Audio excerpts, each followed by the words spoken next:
Okay, I'm live. I'm not sure if anyone's watching, but I've sent out a few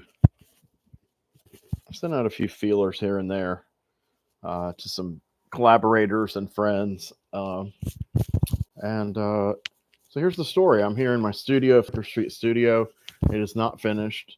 I just moved into this house about May 10th, and I'm slowly getting everything kind of together and workable or whatever. But God, this is weird. This is like an opposite mirror thing. Um, it is. It's weird. I forgot I did that. Uh, but yeah, I'm here. I'm here. Sans the director's hat. It's just me today. I'm pretty happy with how this is coming along. Producer and great of Deep Images and great friend Wayne Cochran gave me some tips on uh, my background, lighting and all this other kind of stuff. So today I'm just trying some different things um, and just seeing how it works and just seeing if anyone wants to talk to me live. Uh, I have not done a live stream since. Uh, the last one I tried to do was on um, Thanksgiving, I think of 2022, maybe. Hmm, something like that. And for that one, I for that one, I was gonna do a kind of a like watch a movie with me, watch a film with me, and the film was gonna be sorry, my hair looks weird because it's doing the mirror, see the mirror thing. It's doing the opposite of where your hand is going. Yeah, there you go. Weird. Wonder if any book titles are backwards. Are the numbers backwards? No, they're still forwards. It's just I'm backwards, but I'm always some backwards in some way. Um, so in any case, I'm Henry Covert. You probably know that if you're on this channel. Right now, I'm going to try to drop a link and see if on Facebook, see if this link here particularly works. I don't know if it will, but we're going to find out in a sec, man. We're going to see what's happening, baby. Of course, it's slowly loading. Right, all right, all right. So far, no one's seen it. My announcement on YouTube. This is a very unplanned and impromptu thing, so let's see if this like. I hope it gets you here. I hope that link gets you here.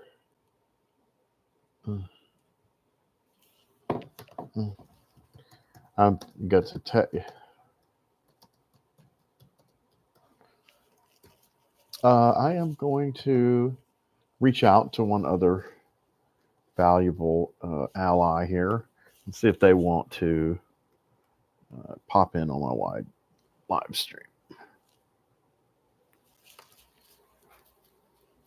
Uh, uh,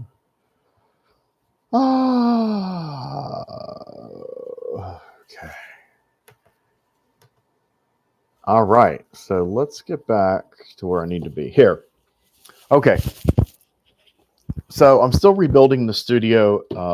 I have a giant walk-in closet, and it's filled with boxes of comic books. The vast majority of which I'm going to sell on eBay. I have a bunch of comic books on eBay. I mean, like dozens and dozens. I don't know if I have 100, 120. I mean, I've been selling them for a while, so I used to have a lot more.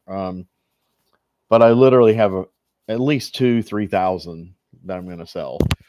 So listing takes time, and if you do pass a certain amount of listings a month, they start charging you 35 cents for a listing, and it's just really annoying. Their system is very weighted towards the buyer against the seller. So if you're thinking about doing eBay, I would think twice. But if you get enough info and can handle it, can you handle the extra fees? If your sales are low and the extra fees pop in, then it's going to all come out of your bank account. If that's how you've chosen to do it, they're going to get their money. So refunds, people will want a refund for the silliest reasons.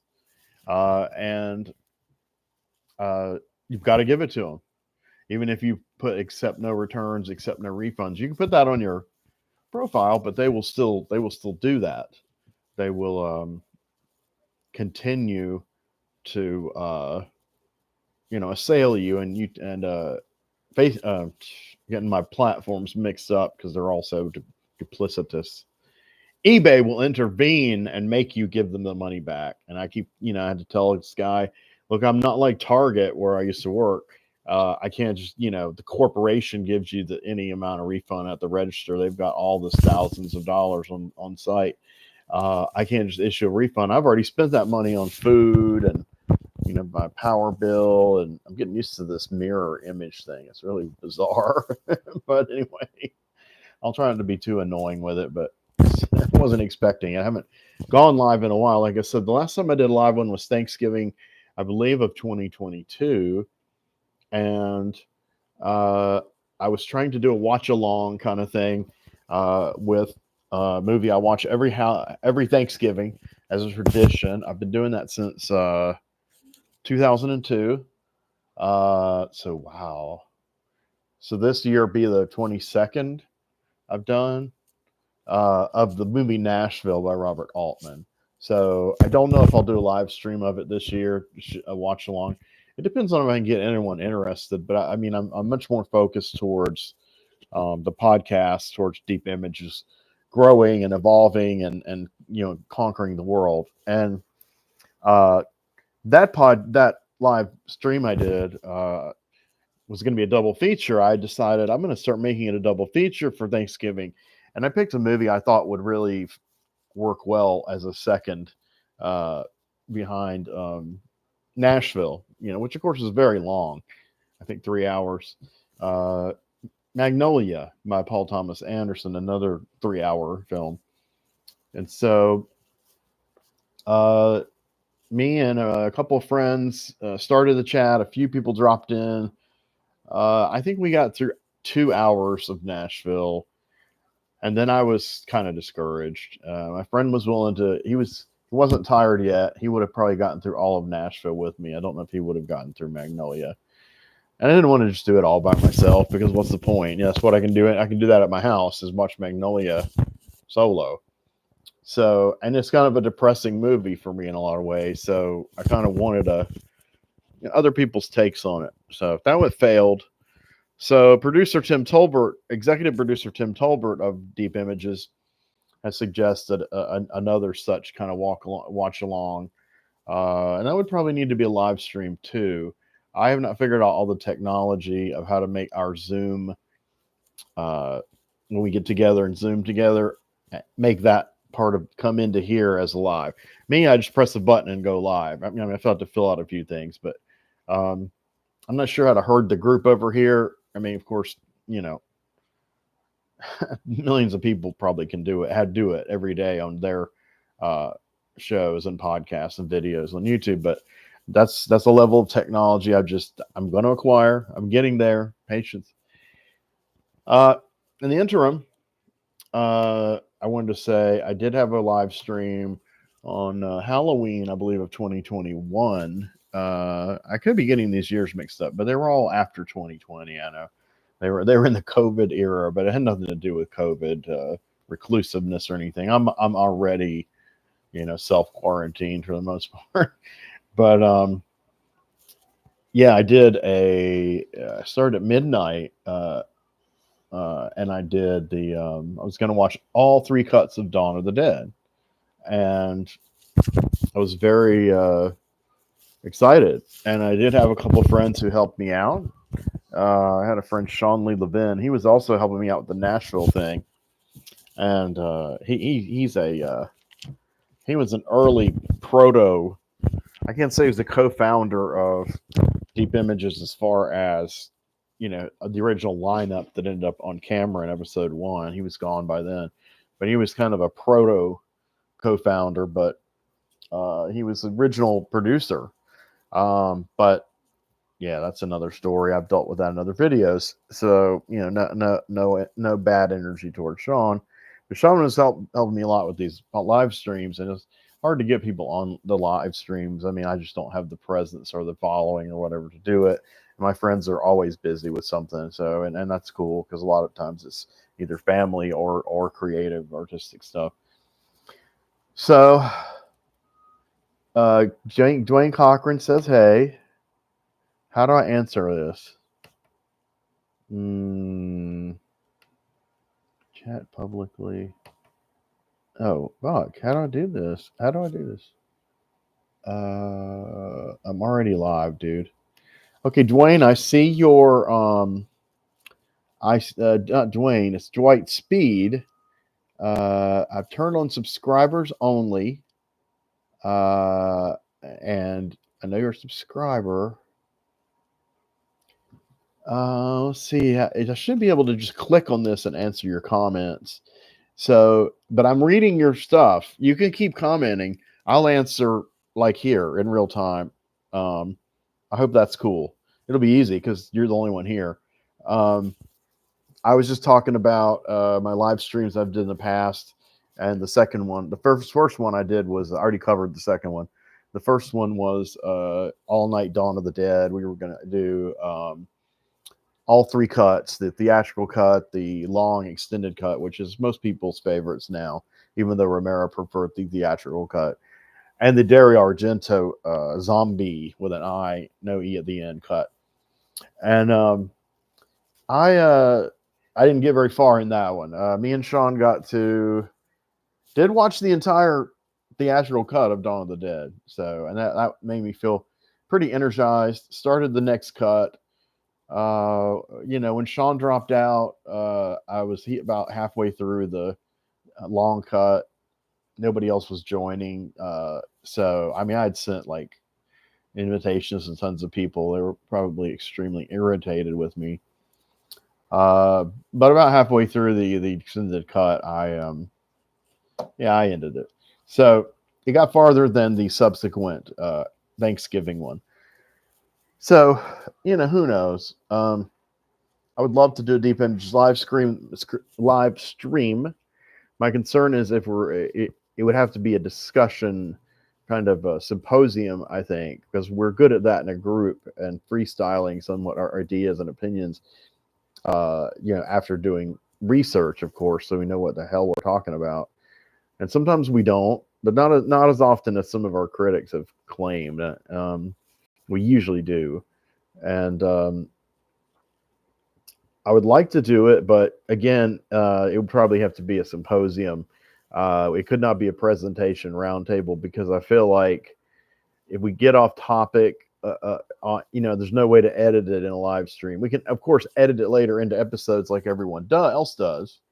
But what I'm saying is as long as we keep that live stream up, those embarrassing moments will still be up. And if you're watching it live, you've caught them, even if I cut them out later. And I try to cut all that stuff in post after we record our episodes. But it would be a challenge. I don't think we're quite up to it as a team yet. I thought we would be by this time, but to be honest, I lost interest in doing it. I just like recording the episodes and breaking them down, creating them, and Dwayne consults with me on what I should do, certain ways I should approach things, kind of like Bill White did when he was with me, and Tim, also producer. These guys pretty much give me all the feedback, on how to make the most of the episode, or leave or keep or leave material. And it's extremely helpful. We're way more organized than we were many months ago. So July 19th is the first year anniversary. This is some of my news of Deep Images podcast. And that's when our first episode aired. So we may do a show on July 19th because it's a Friday evening, our usual recording time. But of course, it won't air for several days after. So, we might just do it just to have that ritual, that energy. But we will have something prepared to post on July 19th. I'm hoping it will be this exclusive interview, but it's really going to depend on the scheduling. So if I can get this interview nailed down between now, June 24th, and say July 15th, because that's that'd give me 4 days to do post-production on it. I might not need that long. I might need longer, and I can just kind of hurry it up. Okay, Bree's on here. Thank you. That's my girlfriend, Brittany or Bree. So what was I talking about? Oh yeah, the anniversary. So yeah, it'd be nice to have the exclusive interview as our anniversary episode. That's, I'm trying to time things, and my beard's going the wrong direction because this is like a weird mirror thing. Like my light is right next to me, but it is not on the side that it's showing you on the screen. It's on the other side in my reality. So I'm in the mirror verse. That's where everyone's evil. I might bump into Michelle Yeoh. I might bump into Michelle Yeoh as Philippa Giorgio, the Terran Emperor, which would not be bad at all. Yes, Bree, meet Dwayne. Two important people in my life. I've known Bree for almost 5 years. I've known Dwayne for next month will be 31 years. Do you like my background? Thank you. It's going to still be dark in the background and like the golden light on my face. I don't have any other lamps right now. And I don't have an overhead light in here. And also I pulled the shades down so that would look better. I fixed them. Whoever moved out had them all screwed up, so I had to untangle them. So that looks better, but less light is coming in during the day or the evenings when we, start the show. So it's just going to be this fancy lamp I got from Target. I still buy from Target, even though they're an evil corporation. So if anyone has suggestions as to what I could talk about, just throw them at me, or questions I'll answer, or yeah, please do. I think somebody dropped out. We had two. No, we dropped back in. Well, no, I don't know. Okay, y'all are both in, but it's just showing one participant. So that's probably just the way it looks. I haven't done this in a while. And the layout is a little different. Y'all's comments are not as bright against the black background. And I can't find right now an option to answer you in text. So I'm just going to answer you here. So keep texting. Text away. Engagement is good. So that was something Dwayne was saying the other day. Yesterday, we had a really great meeting yesterday, and some of it was, personal buddy catching up, and then about half of it was, production of deep images, plans, and thoughts, and stuff like that. And it went really well. And we've got several new people that are interested in joining the podcast in different capacities. Regular or recurring panelists, and possibly a new assistant producer. And then we have a list of people to interview, starting with the one we're going to do July. They're not all confirmed. Some may drop out. Oh yeah, Bree, I did put a 30-second delay on it, and that wasn't, towards you or anything. It was just so people would have time to answer each other, because it goes so fast. And of course, you only 2 people. That's not a problem. But just an off chance there's going to be 5, 10, or 15 or 20 people, I don't expect it. It'll give people a chance to answer each other instead of just this rush. So I hope that makes sense. Because I tried to time in on this kind of stuff on live streams, and mine gets lost like that. So, okay.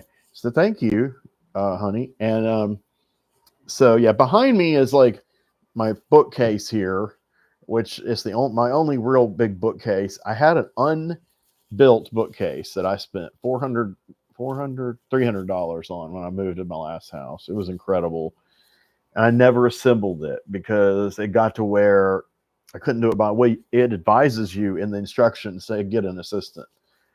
And every assistant that said they were going to help me build it, chickened out on me. But I will say this: two of these guys, to their favor, like the marksman, he built my IKEA couch, so which I still have, and my former ally, Michael, he built my coffee table, which I still have, and my entertainment center. However, my entertainment center fell apart during the move. It was not very sturdy. Okay, a blue review question. Yes, I'm going to do an unboxing in a few minutes.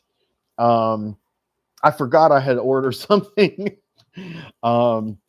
So when I got my first disability check, I did buy some things for myself. And so the guilt got the hold of me. So now I'm, putting a lot of energy into eBay so I can start selling stuff again. And I just mailed off about $220 worth of sales. So that makes me feel a little bit better.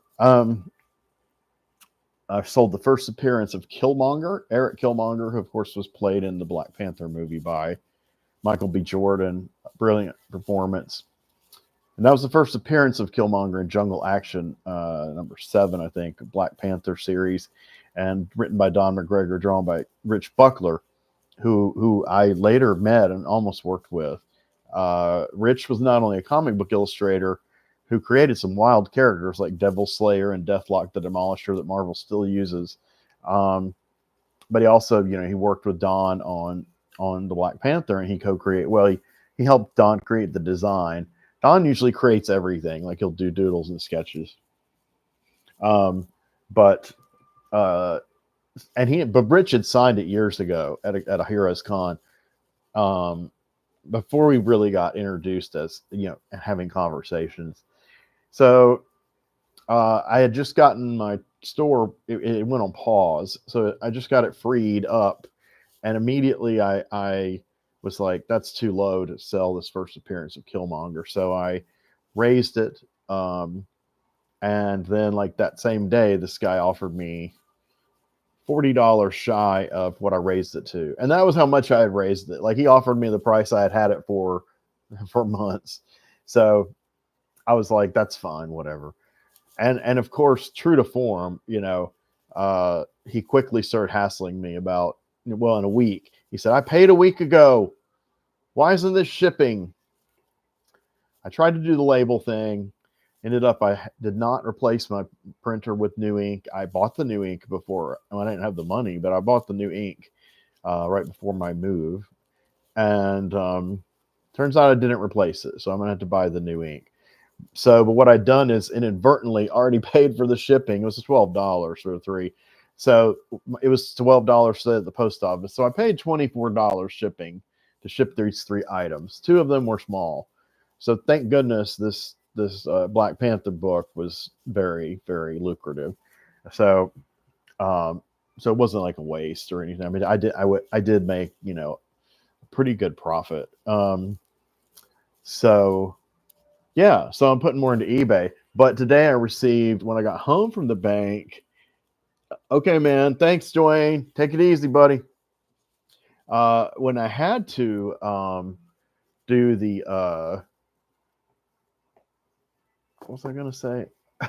My brain went, woo.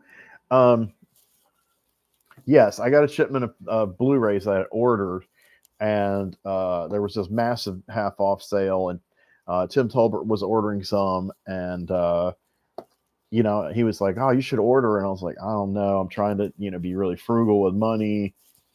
And, but I went ahead and popped some out. I bought some action figures, and they're behind me. Well, some of them I already own, or this way. Some of them I already own, but a lot of them I bought recently. I'm creating a museum of a themed museum of action figures around my bookcase back there in the other direction. And this is the office. And then the eBay warehouse is, well, the comic part is over here. and then all the other item warehouses in a closet around the corner. So it's much more efficient and neat and together than at my old house, which was pure chaos. I just so glad to be here and not there. So here we go. We're doing an unboxing. All the really people who crave blue review material and unboxings are missing this, but I did let the Deep Images crew know I was doing this. So, and of course, I can keep this up for a while, unless I do something really embarrassing. I mean, after it's recorded, and then I'll be like, I don't know. So I got this bundle from Vinegar Syndrome, and I want to go through it. I tried to get the things that, mainly the upgrades of things I used to have on DVD. And yeah, a lot of them are comfort films for me, going back to the 90s, when I first got involved in cult movies and horror movies heavily and foreign movies. So I'll just go through them. So this is Penitentiary 2, starring Leon Isaac. Starring Leon Isaac Kennedy and his wife, Jane Kennedy. So she was a model and actress. He was a boxer. And he plays a boxer in the series, but he began acting. And then Mr. T, I think, Mr. T has a small role here. Ernie Hudson, before he became a big character actor, he did this like a couple of years before Ghostbusters. So yeah, it's star packed. So this is like one of the later blaxploitation films, and it was made by my late dear friend Jamal Fanaka, who I'm going to cover on the show on our Black Cinema thing soon. And Jamal was just a beautiful, incredible human being, and he was suing the Directors Guild.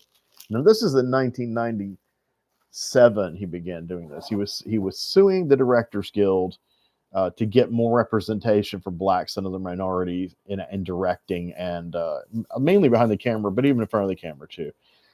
And of course, that didn't become a thing in Hollywood until just the last several years, and people are still arguing about it. And when we did some of our Deep Images reviews, when we got into those kind of territories of discussion, my co-producer Kaylin Ireland had mentioned various aspects of how she felt the industry was, and how they were, still denying things to certain people, but giving things to other people. And, that's Hollywood for you. I mean, the last bastion is obviously Asian people. Hollywood is very Asia-phobic. But they're getting there because they see it could have money. Like, oh, Michelle Yeoh won an Oscar. Okay, well, it's just like when Jackie Chan broke over here after doing this shit for years over in China, Hong Kong. And but Jamal was on top of it before anybody else. And he had a legitimate suit, legitimate grievances. And my former co-founder, co-director, co-host of the Deep Images podcast, Bill White, we both wrote for a magazine called iMagazine. And Bill interviewed Jamal. He got his phone number, and he did an article based around Jamal's, some of his movies and his history, his life story. But mostly, Jamal wanted to talk about and get visibility. Yeah, I see that. You're right. You're right, Bree. Absolutely. And Jamal wanted to get.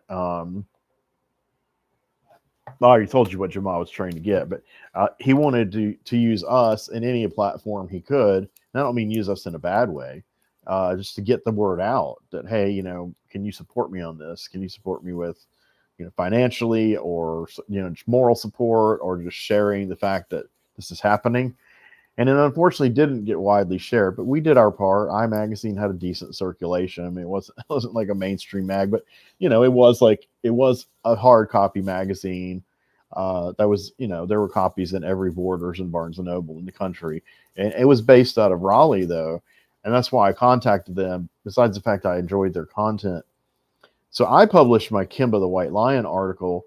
So in the Kimba episode that just dropped a few days ago of Deep Images, I mentioned I quite a bit, and I showed the I magazine with the article and just kind of went into how it was created and what the angle was and everything. And I just really wanted to relate my personal kind of, as they say, lived experiences about Kimba.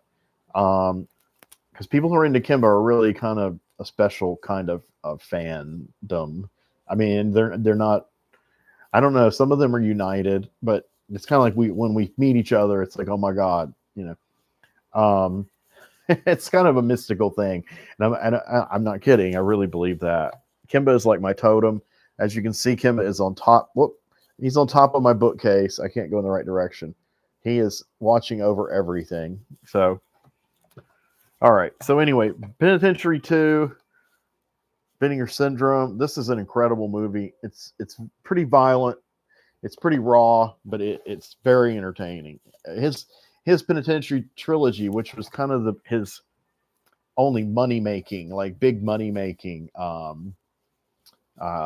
venture, Jamas. Penitentiary became a huge hit.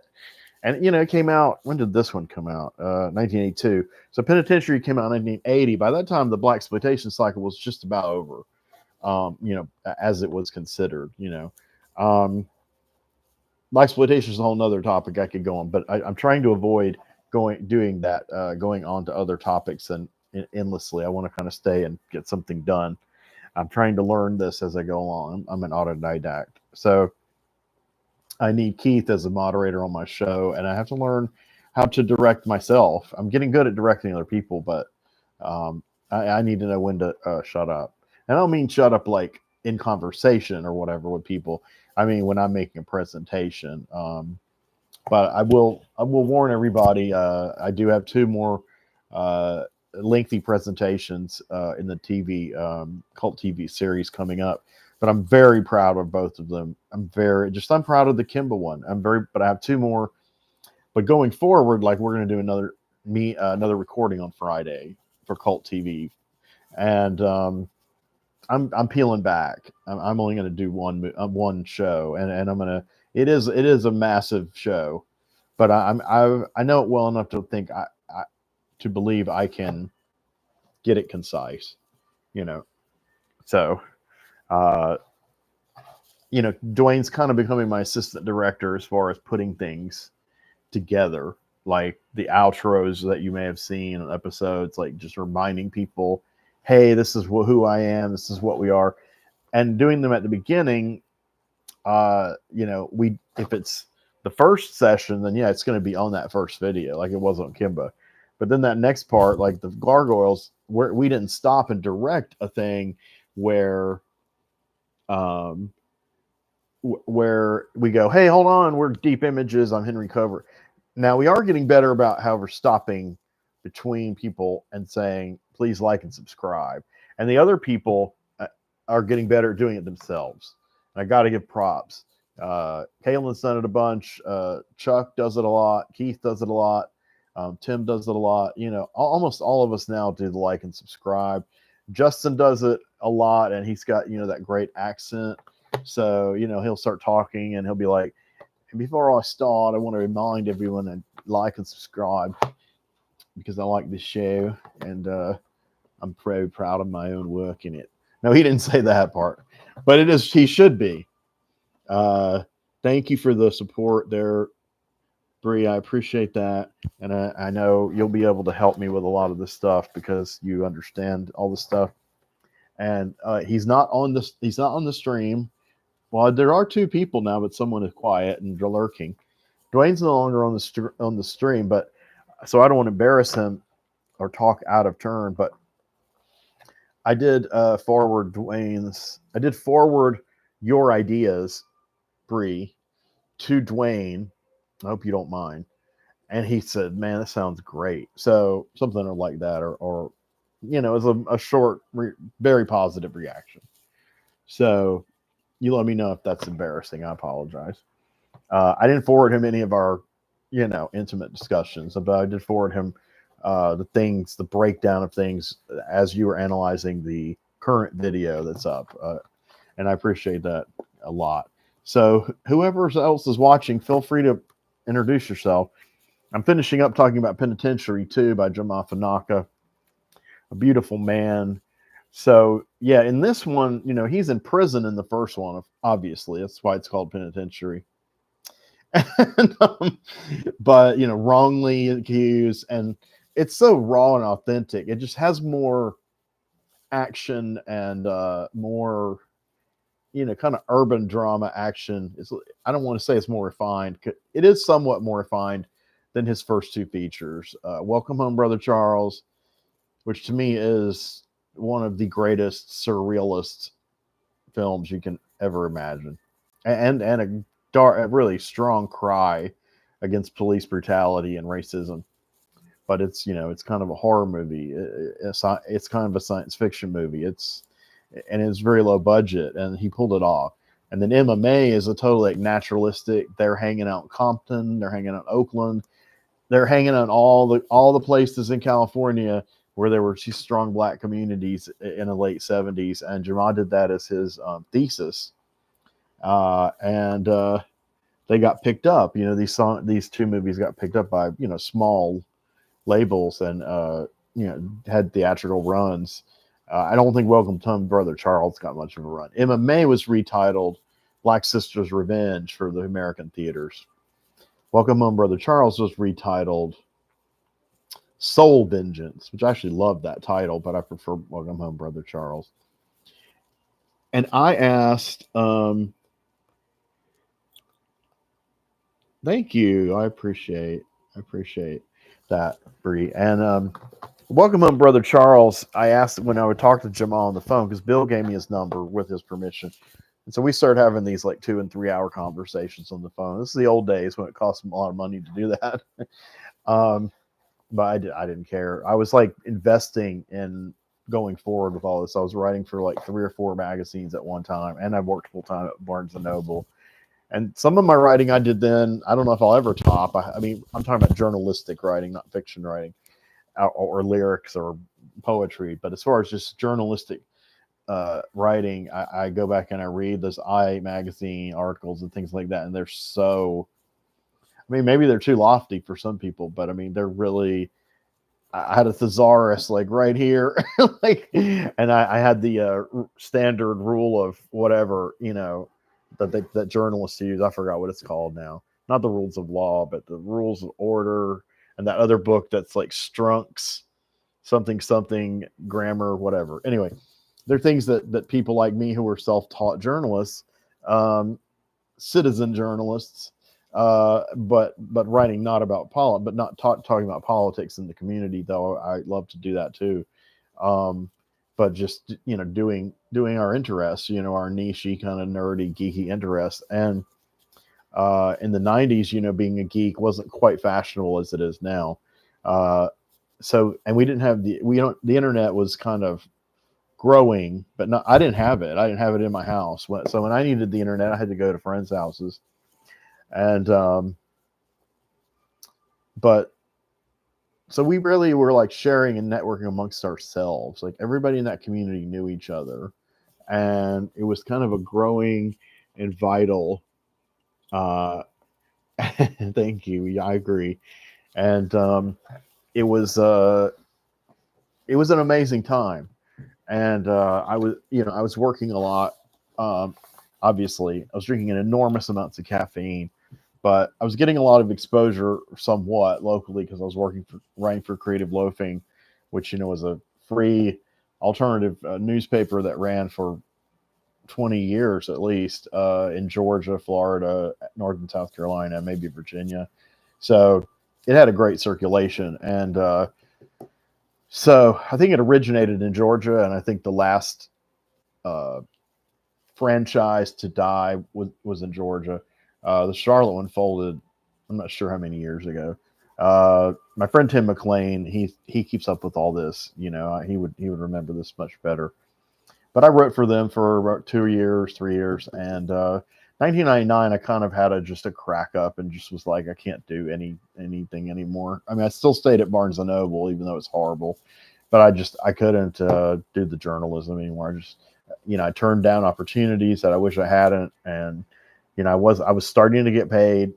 iMagazine paid very well for the 90s. I mean, the money I made for that Kimba article is It's really not a lot of money.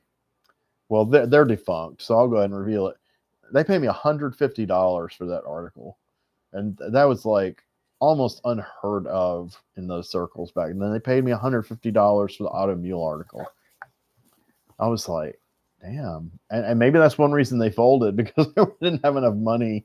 But the fact that they paid their writers, most people did not pay their writers then.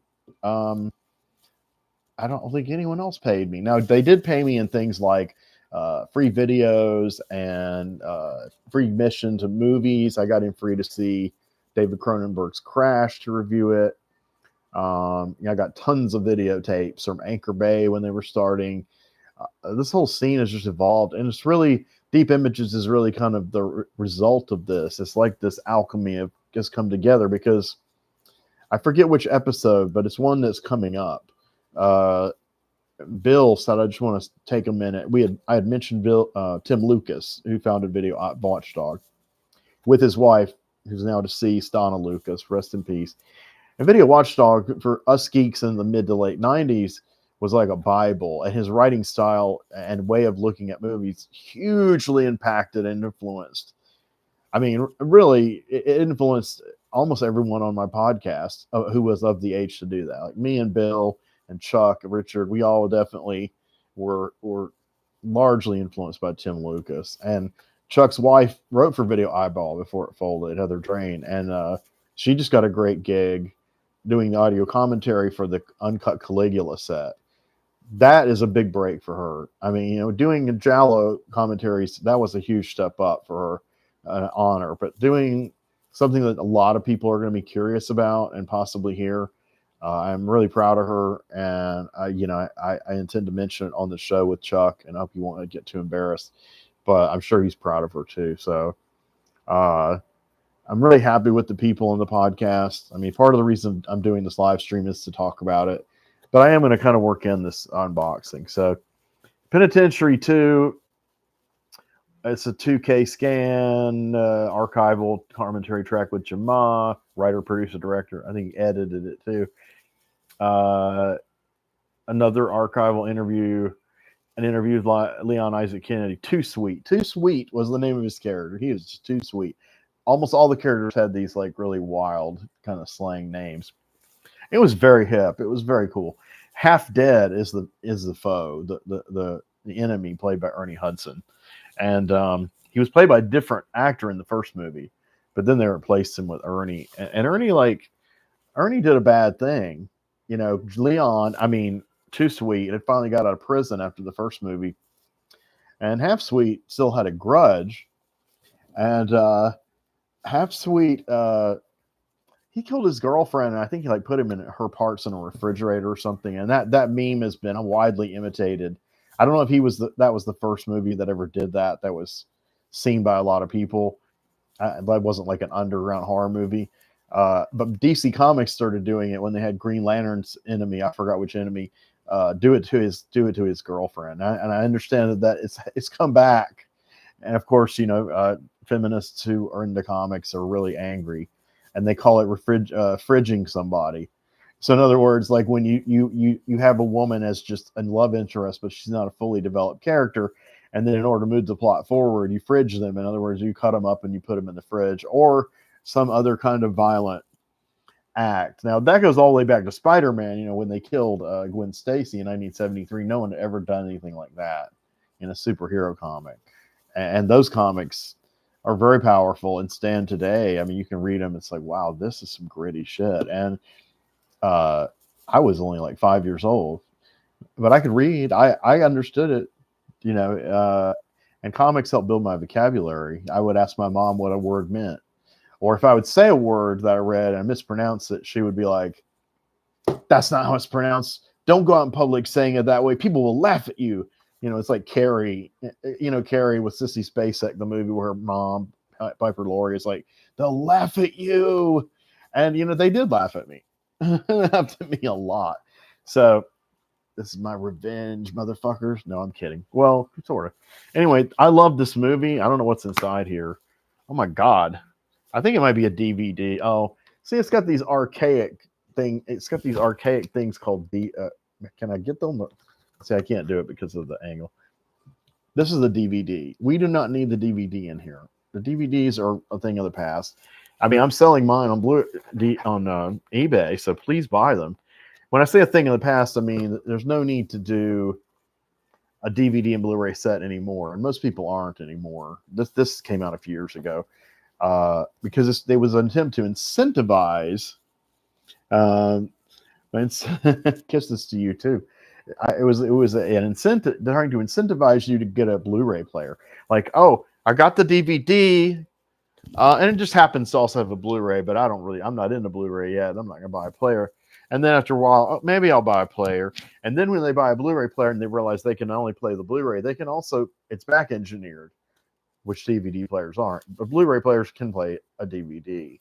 So when people buy Blu-ray DVD players now, when I worked in this area a few years ago, like very recently, really, in electronics and sales for Target, I would always, if they were trying to buy a DVD player, I would immediately try to get them to buy a Blu-ray player. Because at that time, Blu-ray prices were starting to plunge. Finally, it was breaking. It was breaking the way DVDs did. So DVDs started in 2007. I'm sorry. Did I get that right? DVDs began in 1997, excuse me. And they didn't peak out until like 2002, 2003. So Blu-ray started in 2007, but it took a while for them to peak out and become really a thing. And they had beaten out high def DVD as an upgrade. So you worked at a radio station. I forgot that. That's pretty interesting. My girlfriend's had a very interesting life. It's a lot of adventures. By comparison, my adventures have been mostly just pilgrimages to geeky places to meet, people that do artistic stuff. So, but she's actually kind of like lived life and experienced like, other things. So we make a good balance, a good complement to each other. Anyway, the first movie has a tragic scene, and where there's a character who befriends. There's a character who befriends Too Sweet. I forgot his name. He has a slang name too, and he's gay. He's been turned gay, quote unquote, in prison. And there's another gay character who kind of wants to rape Too Sweet and tries, and it doesn't work. And Half Dead is like he'll rape anything. He doesn't care, men, women, and he'll rape and kill everybody. He's just like a wild fucking animal because he's half dead. I guess his soul is half dead. Oh, thank you. And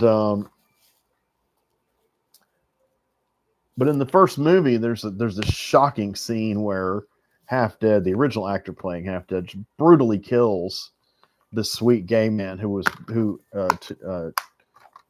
Too Sweet was not offended by. He became like his buddy, and he was not a stereotypical character. And there's a lot of gay subtext and text in that film.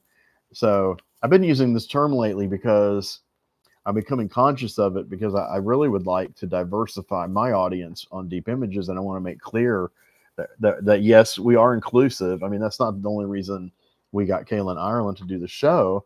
And other, now we have Briggy Williams. We have people of different races. We already had queer people on the show anyway, but they were, white men. But I'm seeing some movies now as queer friendly. So I like to cross over into that because I would like to do a queer cinema series eventually. I just know that everybody on the podcast is at different stages of knowledge about queer film and but so I'm trying to go dig deeper into movies that we might talk about that you might not think of as queer movies or LGBT movies, but that are queer friendly. And I do think the First Penitentiary, of course, a lot of queer people are going to be like, sir, oh my God, these guys got raped and they turned gay in prison. That's not how gay people are. But that's a legitimate experience. I'm sorry. That's the same sex. And it's not just sex. And in movies, a lot of times it becomes romantic. And I love prison movies. I really love prison movies. And I love that whole whole. Oh man. Anyway, so Penitentiary Trilogy is essential. This one's going out of print. I don't know when I'll get part one. I sold my DVDs. I had all three. I had all three on VHS. I used to get them. This is released by Vinegar Syndrome, but on DVD and VHS, it was released on Xenon, which was a black specialized black cult film label. And Xenon sent me videotapes for free to review. So I was and a lot of them were the first time I had seen some of the Dolomite movies, or first time I'd seen Penitentiary. What else did they send me? A few others, but those were the big ones. The Penitentiary series, the Dolomite movies. Oh, Sweet Sweetback's Badass Song. Well, I had seen that before, but they gave me free copies to review, and I did review them all. I reviewed some of them for Black History Month for one of these publications. But anyway, that's my first one. This was the cheapest one. I'm not going to say how much it was, but it was practically free. So here's one that I have not seen all of the art for this release. I didn't really know about this release until recently. So this is a double release, films by Jess Franco, Two Undercover Angels, which is also known as sadist erotica or sadist erotica for the people who are picky about the way we pronounce it. But us fans always call it sadist erotica because it sounded cool. And I had that on VHS. Love it. And then there's also Kiss Me Monster. So these two films are a 1-2 punch. They call them, they retitled this one too, Undercover Angels, to try to cross over and get more attention. Like The Doll Squad by Ted V. Michaels, which directly influenced the TV show Charlie's Angels, but Ted Michaels didn't sue or anything. But it's pretty obvious if you watch the pilot and the Doll Squad movie. But so this idea of the Angels, the Charlie's Angels remakes were coming out, so they were like, let's call it Two Undercover Angels. So I don't really like that title, but whatever. Sadist erotica is awesome. But anyway, check this art out. This is some hot art. But basically, it's two women. It's these two women, Janine Renaud. I'm sorry, my fingers are Janine Renaud and Rossana. See, this mirror thing's bugging me. Rossana Yanni's on my thumb, and my finger is on Janine Renaud. So they were both in lots of Spanish horror, cult, and sexy movies. These movies are kind of a farce. I mean, they are like spies, but it also is like kind of sexploitation. But it's not. Never gets really that hard. This was before Franco got into doing hard softcore and then literally doing hardcore sex films, because he needed money so bad, and he couldn't. He had an addiction. He cannot. He would be diagnosed now as a compulsive borderline personality. He literally could not stop filming. I mean, if he had any film, he would just film stuff. And he traveled a lot, so he was always broke, but he was always making movies, and some of them made enough money for him to keep this nomadic existence as this traveler slash crazy film director slash jazz musician. And I've always liked Franco, and he's kind of the underdog. He's finally kind of surfacing among the cult directors as someone that is known and recommended by some people. But he has such a large body of work, and a lot of it is really terrible, but also a lot of it's hard to see. So I've seen 40 of his movies. I think I've seen his very best movies. I've been lucky from what I've read. Now, maybe some of the other ones are really great, but I don't know. They don't sound like they're going to be great. I intend to watch more of his stuff, but I think he made 150 films at least. Hardcore stuff I'm not interested in unless it's something that's a horror crossover. It's interesting. I like that. But so this is Jess Franco's Two Undercover Angels. I got the slipcase. This was limited. It was limited edition, but it was still really fucking cheap. And this has got both movies. Kiss and they're called the Red Lip Girls. That was the original name of one of these two movies was Rette Lippen or whatever. It was German. This was when he was in his German phase. Janine Renaud played in Necronomicon. They filmed that in Germany, in Cologne. And, it's beautiful. He was always good at beautiful travel shots. And That's a great movie, and it was the German cut. Necronomicon has still not been restored, and I'm not the only one, but we're like just breathlessly waiting. I will admit I have an enormous through default, through living with people, people leaving things behind, collecting, trading. I found a gold mine when I cleaned out my garage, so I have an enormous amount of Jess Franco paper collectibles. I am going to sell a big chunk of them. Some of them are going to go on my wall. Now, he's not my favorite director, but I do love those movies. I do love those movies. So I've got them. I'm going to put them right here next to the bookcase. So that should spice things up a little bit. Succubus, I have a couple of posters and several other lobby cards and things. And it's more of an S&M kind of movie, and it's also kind of a romantic fantasy, and it's just it's surreal. It's so of its time, and yet it was breaking boundaries of its time. And that one starred Janine Renaud. She was in tons of other Spanish movies, but she was the main character in Succubus. So I have not bought the Blu-ray of Succubus yet. I think I'm just going to wait for Necronomicon. So that's that. And then this one has also a limited slipcase. This is upside down. Okay, they had it upside down. So it's called Delirium. So it has these kind of weird eyes. You have to be up close to it in person. The light doesn't really. I think, yeah, see, they're supposed to like shine or whatever. They're not lenticular or anything. But this is Delirium by Renato Polselli. So this guy, and here's the other poster. That's the original title. Delirio Caldo. Where's the light? I got to go in this direction for the light. Yeah, it's pretty nasty. But it's really not all like that, like it implies. It's not about girls chained up and, all that. That's really not. There's only like a tiny little bit of that in there, really.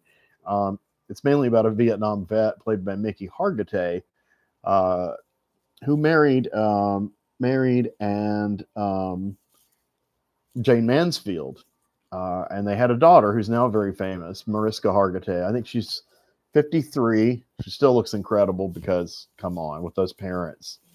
I mean, she doesn't look as incredible as Jane, and she looks more like strong and sturdy like Mickey, but she still has those lustrous features like Jane. In my opinion, she's looking better as she gets older, and it shows she's on what's it show? Law and Order SVU. So that's been on 23 seasons now, and I don't think it's going to get canceled anytime soon. But she is like a force of nature on that show. Like when I first watched her on it years ago, I was like, oh, that's Mickey and Jane's daughter. She's okay, And I had known about who she was since she was a child, because the car accident that killed Jane Mansfield, Mariska was in the car at the time. And that's a very involved, wild story. And that happened in 1968. So my mom was telling me about that story. Well, she showed me the book Hollywood Babylon by Kenneth Anger, another great filmmaker that came out in the mid-70s. Huge selling book, very scandalous, very raw, revealed everybody who's gay, who raped somebody, who died some horrible death, got shot, whatever. And one of the things in there was he talked about Jane Mansfield's death, but I also had some books about Anton LaVey. And Anton LaVey, who started the Church of Satan, was at one time a lover of Jane Mansfield, and they stayed friends until her death. She was a member of the Church of Satan openly, and this is how different our culture is. So was Sammy Davis Jr. Sammy Davis Jr. and Jane Mansfield were two of the biggest advocates for the Church of Satan. I mean, they would go on TV and talk about it. Everybody would watch it, and I'm sure a lot of people were disturbed by it, but like there weren't like massive riots in the streets or like, cancel culture or all this stuff. It's kind of amazing, really. And I was just so young at that time that it was really on the periphery of my consciousness. I really wish I could have been part of it, like I am now, like part of what's happening with these kind of artists. So now this movie it's crazy. It's surreal. Anything goes. It's got Rita Calderoni, who was in several of his movies, including Black Magic Rights, which is one of the craziest films I've ever seen in my life. I'm happy to have this. I kind of wore out the Anchor Bay DVD. I used to watch it a lot. It was a very much a comfort movie, and his acting is so he is definitely the progenitor of Arnold Schwarzenegger. You know, they're both bodybuilders. They have a similar accent. I don't know if they're both from the same country, but the same region. And when they did do a TV movie adaptation of Jane's life in the 80s, and they had Lonnie Anderson play Jane Mansfield, and they had Arnold Schwarzenegger, who was already a movie star. He had already done Terminator. He consented to work on television. He played Mickey Hargitay. I just thought that was so hilarious. Wasn't a very good movie, but I thought the casting was clever. But I came to love Mickey Hargitay's weird style of acting and talking, and he's a handsome, muscular dude. I mean, I don't really care about the muscular part. He doesn't really show he doesn't show off his physique in these kind of movies very much, which I found interesting. You know, they don't exploit him, which of course that's kind of uneven and unfair. Then, really, if you think about it, because I'm sure there were a lot of women and gay fans in these movies who were like, "When's Mickey gonna be totally naked? What the fuck, man?" All right, so this one is a very disturbing film. It's called Singapore Sling. This is new, as far as I know, this is new artwork commissioned for this for this release. It's it's pretty bold. This movie is I've said some of these are pretty over the top. This is beyond any of these other ones. See, since this mirror thing's happening, I'm not going to the light in the right way. I'll get used to it, hopefully. Singapore Sling is infamous and notorious among cult movie people. And yes, I do like the cover too. And there's a lot of shackling in this movie. And it is sexual, but most of it's not consensual. And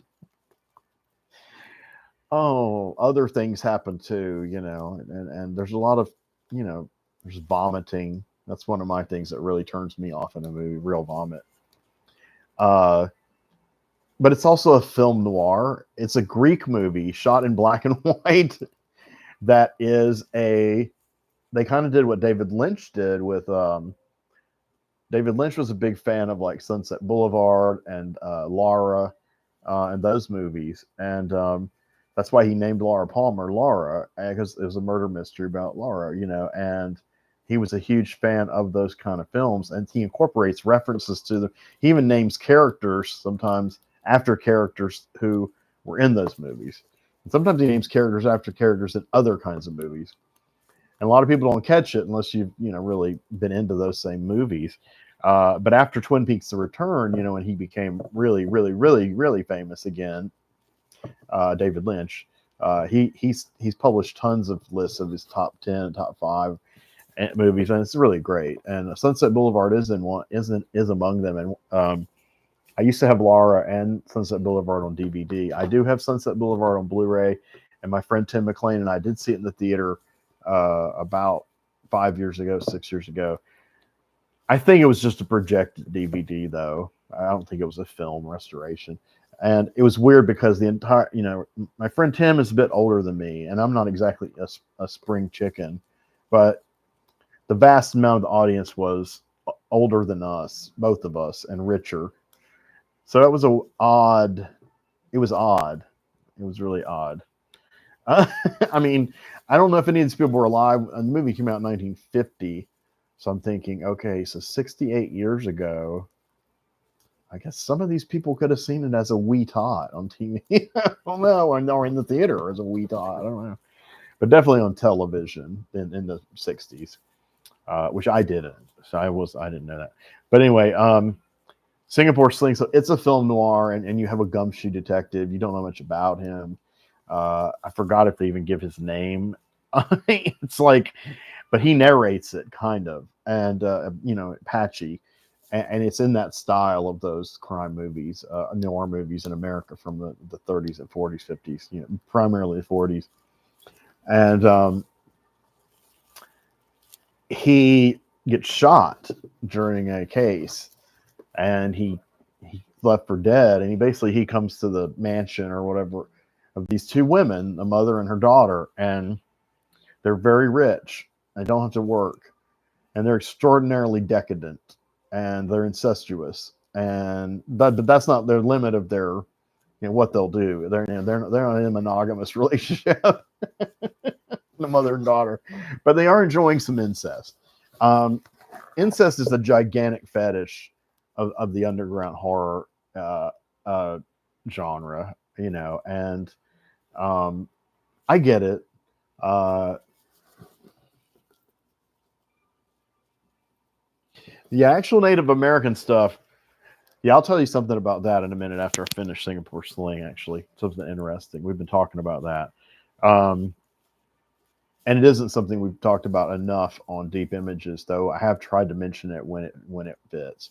But the movie I'm reviewing, TV miniseries I'm reviewing Friday, I'll be talking a lot about the plight of the Indians. So I'll probably say some things that are controversial as usual, but that's okay. Fuck it. Singapore Sling, yes. I don't know if anyone can see these graphics or not. Let me go to the light part. This is hard to see, and they're in black and white. See, here's our hero in the middle here, bound up by his wrist. And that's basically what they do. I mean, they treat his wound minimally. I don't think they even get the bullet out. They keep him alive. They feed him. It's kind of gross. And they eat in front of him, and they vomit a lot. And, they molest each other. And then these beautiful Victorian kind of era, really elaborate dresses and stuff. And sometimes they're like torn, and there's lace, and there's fishnet, and it's all kinky. It's extremely it is extremely BDSM kind of stuff. And but where this movie goes, it goes as a horror movie, is where their deprivations kind of start going into that level of like Sallow or films like that, where it's like sexual violence and possibly death. And so that kind of ends up making those kind of movies lumped with horror movies. A lot of horror fans embrace those movies and love those movies. I class them as horror myself because I think horror is very broad. Otherwise, I would class this as, I don't know what, a Greek art house film noir homage erotica. But, but it is a horror film. And these characters are kind of repulsive, but they're both very nice looking. I mean, they didn't like make my heart throb or other organs throb, but I do like their outfits. And I mean, the mother looks very young for her age. She's probably not that older, the actress, than the daughter. And I thought their characters were interesting. The daughter is like what would now be called, I guess, in BDSM circles and such things. She's a brat. So, that's become a word there. The mom is hard to describe. The mom is kind of passive, but she likes to poke, and they both like to mount this captured detective, get him hard and mount him. And his reaction, he doesn't seem to be enjoying it. So he must on some level, because he's able to function, but he really is trying to talk, and he hardly ever talks. They really don't want him to talk. Sometimes they gag him, then they get into, the gagging thing with the ball. And, but finally he gets his shit together. He heals a bit, and he gets his vengeance. And his vengeance, it's not graphic, like, but the actual injuries aren't close up. But what he does to the daughter, who is extremely wicked and mean and cruel, and they were going to kill him anyway. What he does to the daughter is out of control, and it's what made this movie infamous. I'm not going to give it away. Brittany, I'll tell you later. But this is why a lot of people wanted to see it back in the 90s when they read about it. And I had the DVD when it came out. And I sold it a while back for quite a bit, maybe $45. But this is the treasure. I think this cost $18. So it's really good, actually, for a Blu-ray of that kind of nature. The last thing I have in this box here is a really sweet box set. I love the way they're in box sets now with the sliding top. So this is the Camille Keaton in Italy box set by Vinegar Syndrome. There's Camille. And she's in her beautiful heyday. This is actually before she did I Spit on Your Grave and became known internationally in America. Now, I used to know Camille personally. You know, I counted her as a friend. We met at a convention, a Mad Monster party, and she was very gracious. We talked for a long time. I purchased a poster from her, um, and it was of one of her Jallos. It was unfortunately signed to me and my ex-wife, but you can't really make out the ex-wife's name. So if I wanted to sell it, but I'm not going to sell it. It was signed with a silver pen. It's called "What Have They Done to Solange," which is one of her very earliest roles. She's very young and playing a character several years younger than she actually was. So you know, it's rough, and she's mute pretty much through the whole movie. She's kind of like, it's about her. I mean, you know, she's in the title, but she really isn't the main character. I mean, you know, she's like the plot device, or the soul of the movie. Everybody's trying to find her, heal her, save her, figure her out, and it's hard, you know. So you don't really see Solange a whole lot, you know, in the flesh. But I think she did a great job. I think she's a great actress. So she stayed in Italy for a while and made some more films, and a lot of American actors did who couldn't. I mean, even big actors who couldn't get work over here. I mean, Charles Bronson broke in Italy. You know, he was known in America for like The Dirty Dozen and maybe using The Great Escape. A couple of those action films in the 60s made him a star, but he was already well into his 40s, you know, and so when he was 48, this is a good sidebar, I assure you. When he was 48, he played in Once Upon a Time in the West because Clint Eastwood was tired of working with Sergio Leone. So Clint, the kind of mysterious man, the kind of dark cowboy character, was played by Bronson, and he's just called the Man, not the man with no name. He's just the Man. He's also called Harmonica because he plays a harmonica, and it's very eerie and haunting. And it became a really signature leitmotif of Ennio Morricone, the composer. And thank you, Greg. And that made him a huge star in Europe. Huge. Not in America, though. In America, they're like, yeah, Charles Bronson, he's cool. He plays in some action movies. He did some TV in the 50s. He's a tough guy. And I don't think anyone knew, because back then actors lied about their age a lot. They usually knocked 5 years off their age. So I don't think anyone really knew he was born in 1920. He was 2 years older than my father. So Charles Bronson would be 104 years old. So 5 years later, at age 53, Charles Bronson did Death Wish. But in those 5 years, around 1970, based on box office receipts, Bronson was the biggest star in all of Europe. I didn't know this until, I mean, I watched Charles Bronson movies when I was a kid, not Once Upon a Time in the West, but Death Wish and anything that would come on TV. My dad loved Charles Bronson. Sadly, I never saw a Bronson movie in the theater. I hope one day I'll see Once Upon a Time in the West in the West End Theater. And that's just a glorious, glorious movie. And when Death Wish came out, he was 53, and he finally became a huge star in America. And he kept making these movies till he was elderly. He was still like shooting and killing people. But you know, power to him, you know. And he grew that deliberately Mongolian-looking mustache. And he was mainly Russian and of that part of the country, that part of Europe in background. I forgot his original name. It wasn't Charles Bronson.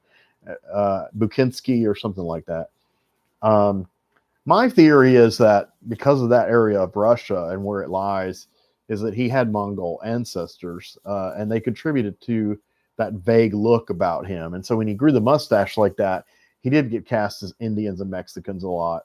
And actually, the character Once Upon a Time in the West is a Mexican, actually. And when they show the childhood flashback, the man as a boy, the actor was Mexican, and so was his brother. So anyway, Camille Keaton enjoyed a little time in Europe. He didn't get nowhere near as big as Charles Bronson. So let's talk about these 3 movies real quick. This is really beautiful set. It's really bizarre.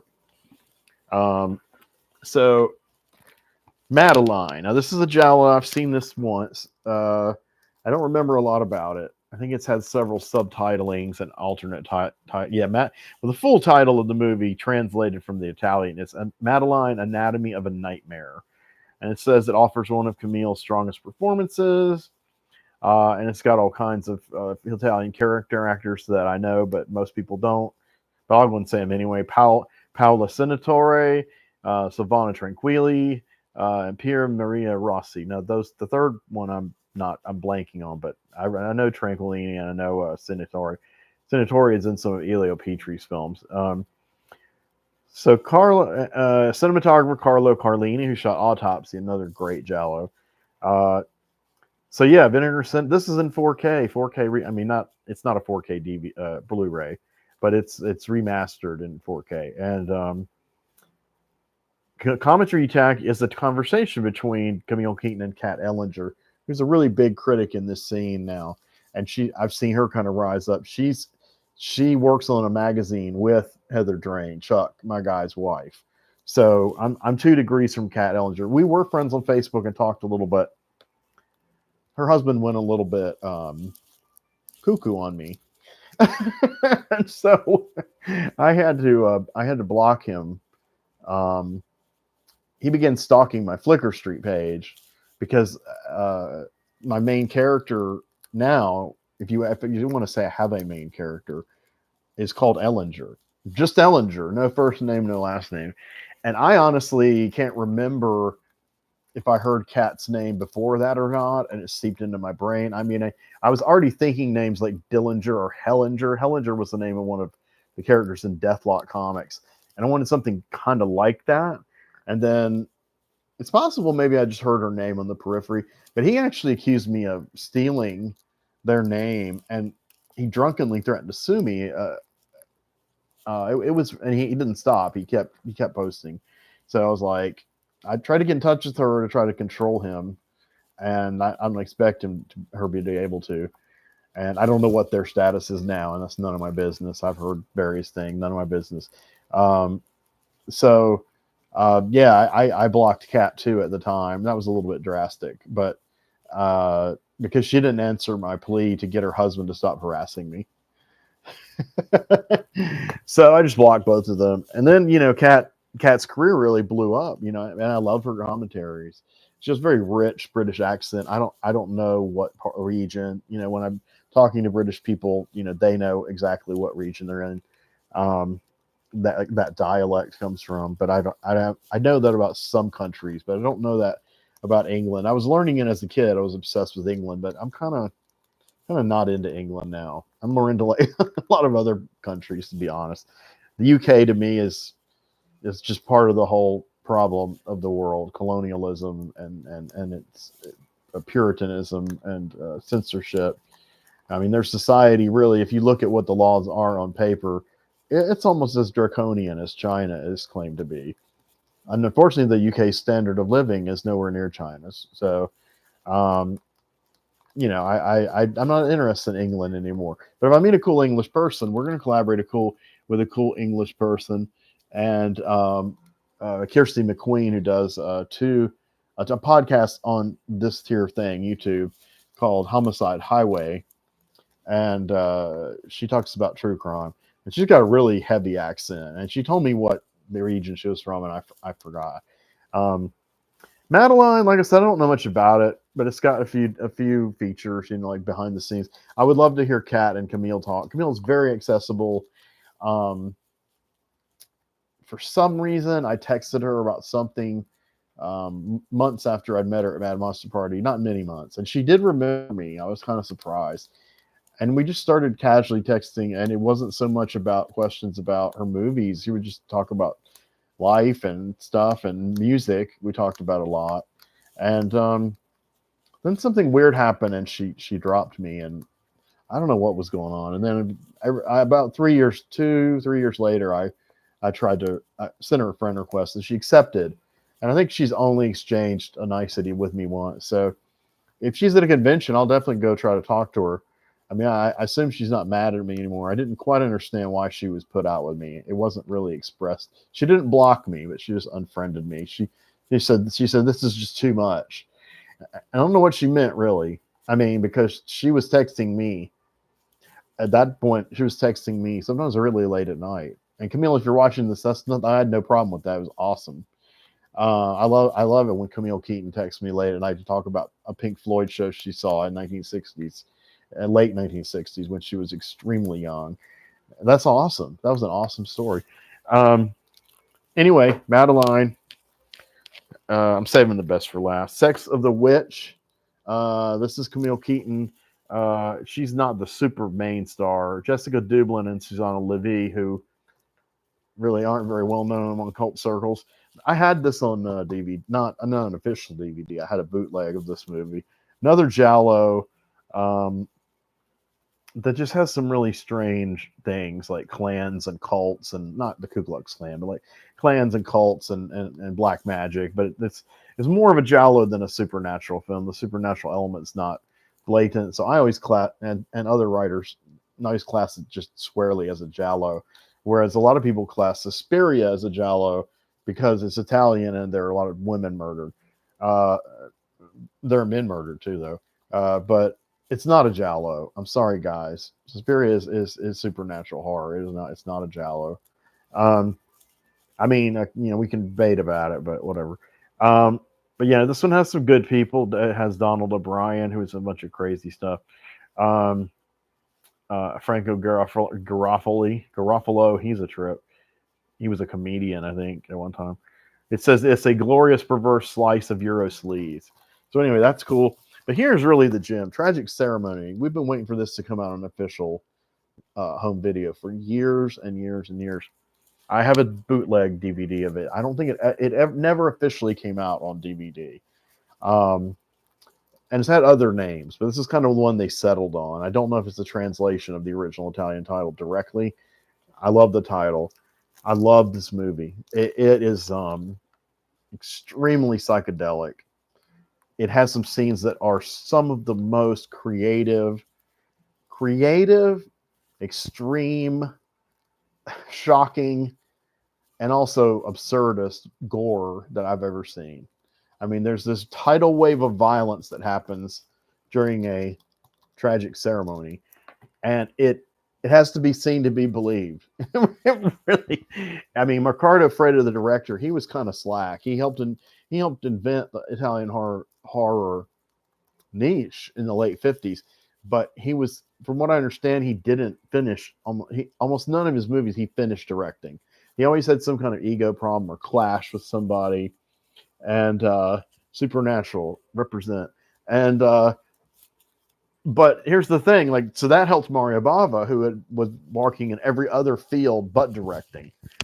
And so he started finishing Freda's movies like I Vampiri and Caltiki, the Immortal Monster, which now are considered horror classics, and they kicked off all of Italian horror as a thing.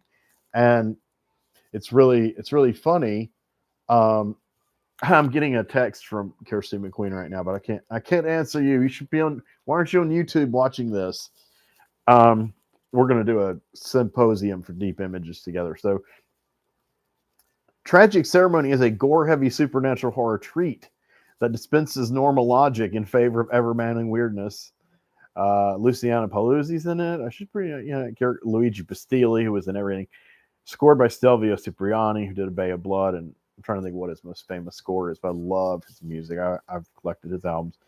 So this is this Blu-ray debut, but it was never on DVD either. It was on a few unofficial ones, but so this one I'm most excited about, and I've never really had a conversation with Camille about this. I did talk to her about it. I told her it was just wild, and I think she just kind of went with it. And I don't know how many of the cast or crew were actually on psychedelics, but it's hard to describe. But it's a fun movie. It's one you can watch over and over and still find weird shit you didn't see before.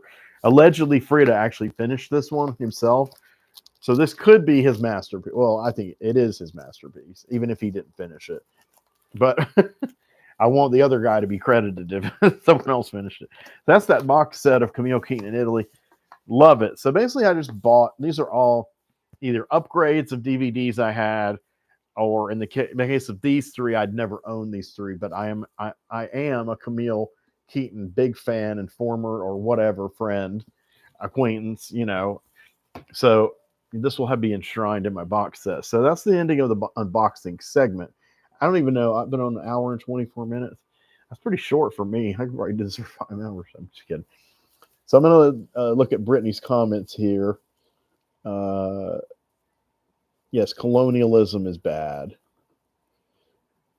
Yes, a lot of English people are awesome, and that's the thing. It's just like within America or Australia, the core countries of draconian colonialism, white people that do it, administer it to everybody else. There are a lot of great citizens, and because of the repression, a lot of great art festers and comes to the surface, and so it's a weird dynamic. It's like Florida. Florida's government is extremely conservative, and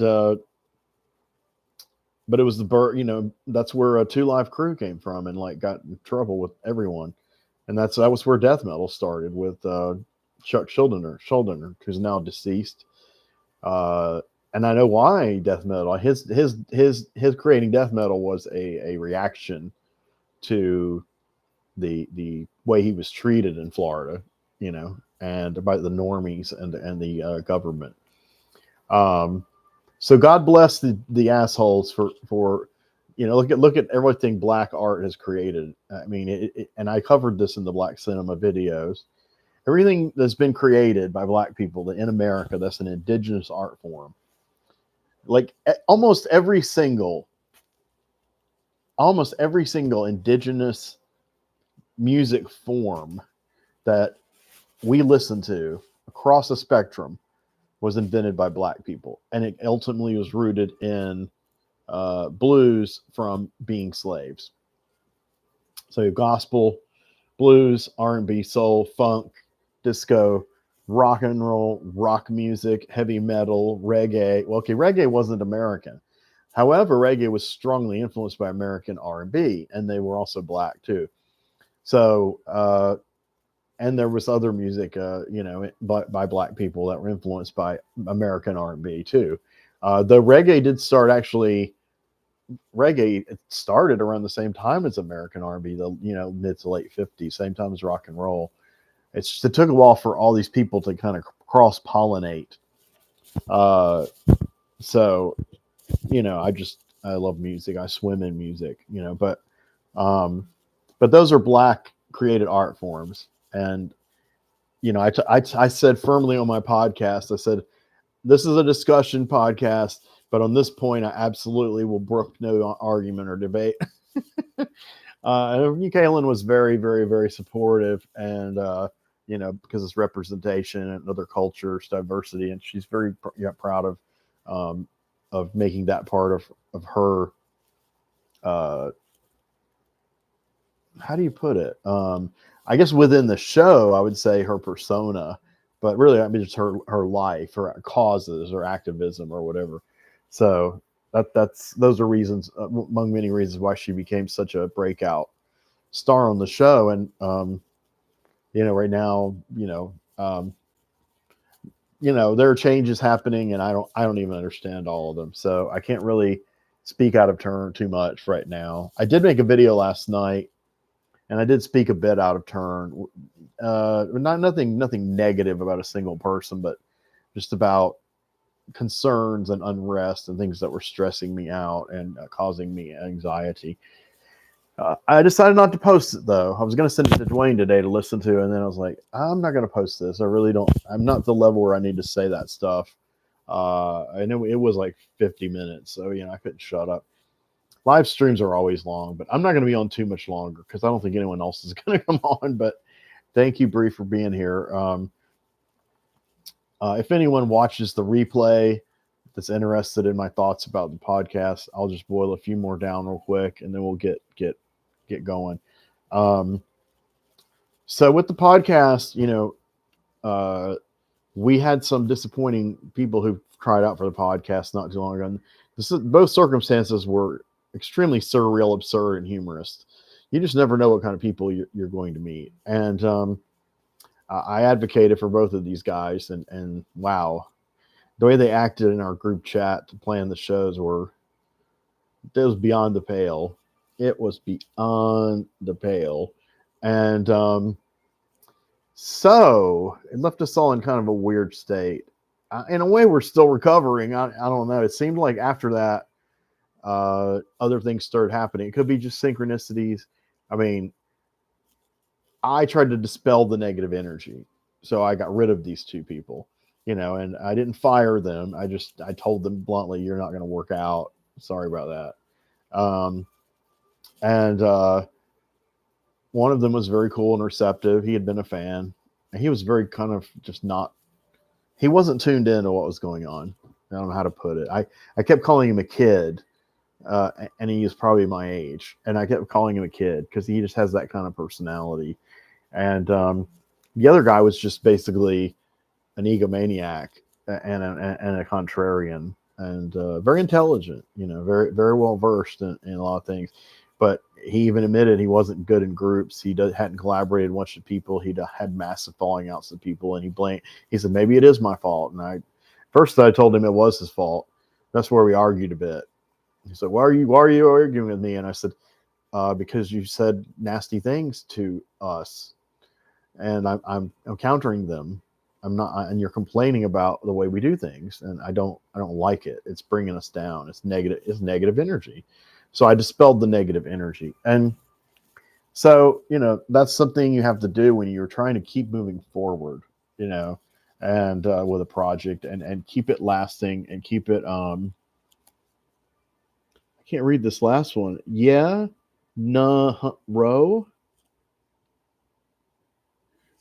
You're going to explain that one to me. It might be the light. I can't see the letters right.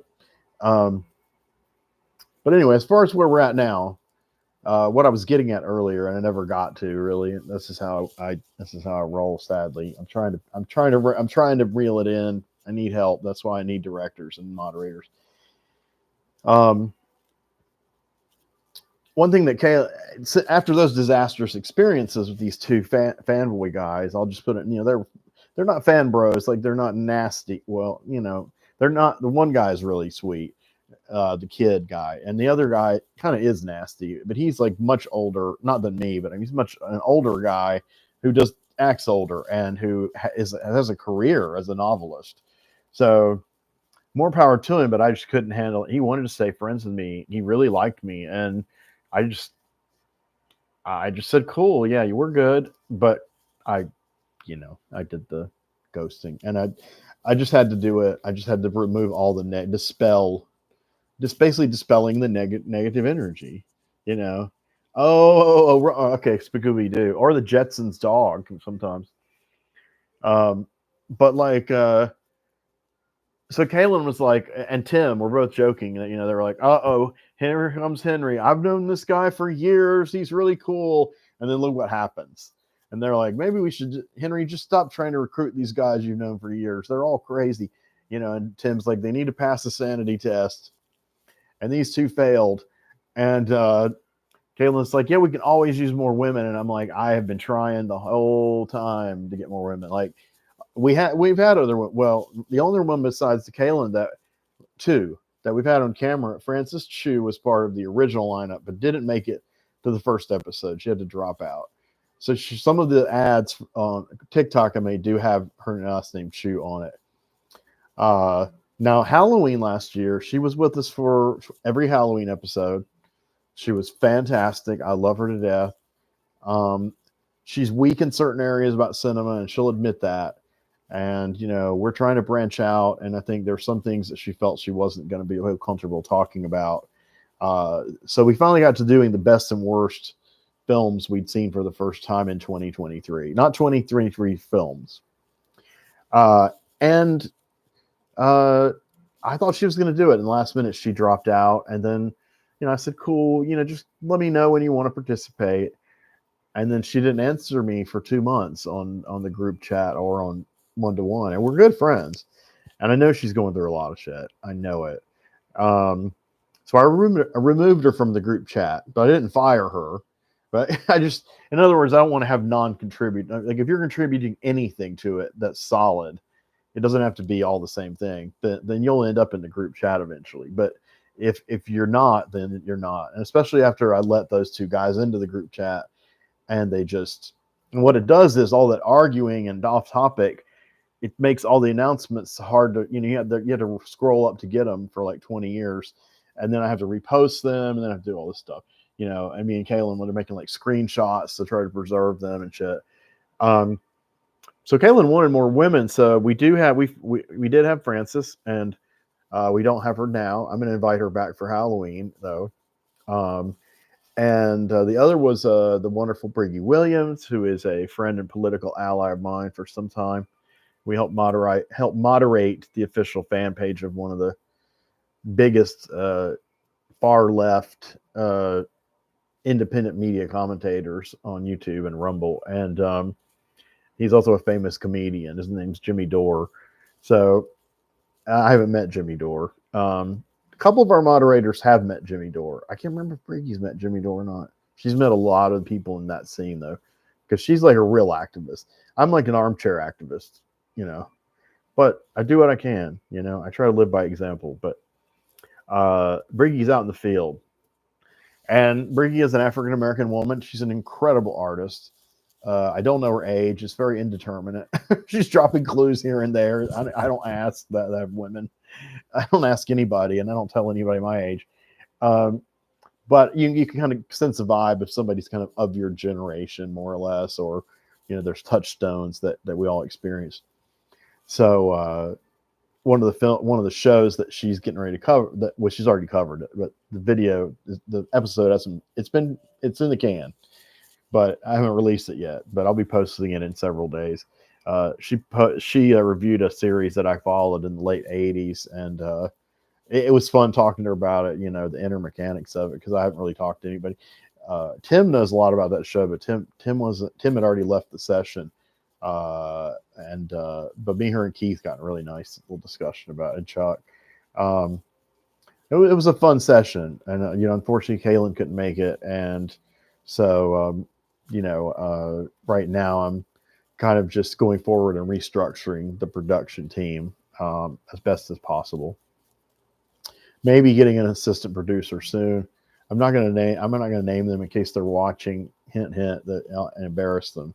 But Tim and Dwayne both are very enthusiastic about it happening. So, it'll happen. So she's a female. She's obviously, definitely a female. Sorry. And she's watching. But there's Kirsty McQueen, who I have to reply to real quick. I'm sorry, because it's about this show.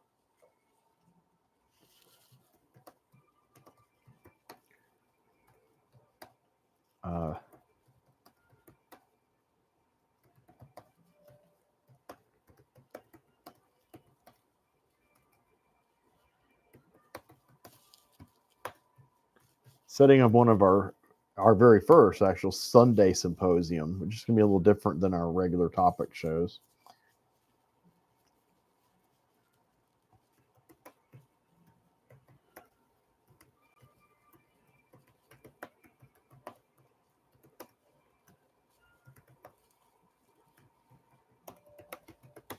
I type very slowly.